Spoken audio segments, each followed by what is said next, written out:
பார்க்கலாம் சார் படம் ஒரு தடவை பார்க்கலாம். அந்த இலங்கை தமிழர்களோட அந்த நம்ம இவரோட பிரபாகரனோட ஒரு கதை, அவரோட பையனோட கதை பார்க்கலாம், ஒரு டைம் பார்க்கலாம். எங்கயாவது ரியல் லைஃபோட கனெக்ட் ஆச்சா உங்களுக்கு? நம்ம குழந்தைய அடி வாங்குது, நம்ம குழந்தைய அனுபவிக்குது, அது நிறைய அது இலங்கை தமிழர்கள் நினைக்கிறேன். அது நல்லா இருந்தது, இந்த கான்செப்ட் நல்லா இருந்துச்சு. அது புரிஞ்சது உங்களுக்கு? நல்லா இருந்துச்சு.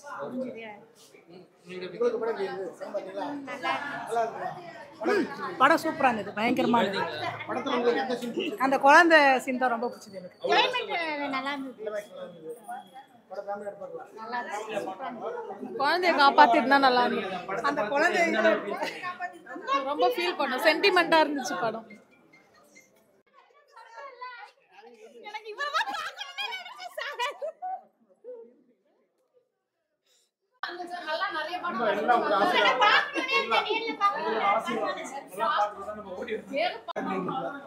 அண்ணா இந்த படம் நல்லா மேக்கிங் பண்ணியிருக்காங்கண்ணே.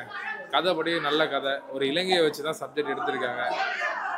ஒரு சின்ன பையனை வந்து ஒரு இந்த வயசுலேயே சின்ன வயசுலேயே பார்த்தீங்கன்னா அவனுக்கு ஒரு நல்ல உணர்வு இருக்குது, உள்ளத்துலேயும் சரி அவனோட இதுலேயும் சரி நல்ல உணர்வு இருக்குது.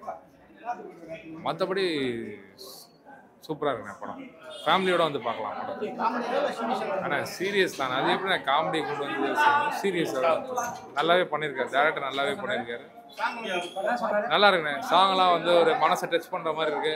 இந்த மாதிரி சின்ன படங்கள்லாம் ரிலீஸ் ஆகி தெரிய மாட்டேங்குது. இந்த படம் வந்து நல்லாவே இருக்கு, டேரக்டர் சூப்பராக பண்ணியிருக்காரு. புரியல, ஹீரோ அந்த குட்டி பையனும் அப்பா கேரக்டர் தானே சூப்பராக பண்ண பையன், குட்டி பையன் சூப்பராக பண்ணியிருக்கான், ஃபர்ஸ்ட் கிளாஸ். அந்த பையனுக்கு மேலும் மேலும் படம் நிறைய வரணும்னு என்னோட வாழ்த்துக்கள். நல்லா நடிச்சிருந்தாங்களா? அழுதுங்களா? உங்களுக்கு அந்த படத்தை பார்த்து கடைசி கிளைமேக்ஸ் பார்த்தோன்னு உங்களுக்கு என்ன தோணுச்சு? அழுதுட்டீங்களா நீங்க?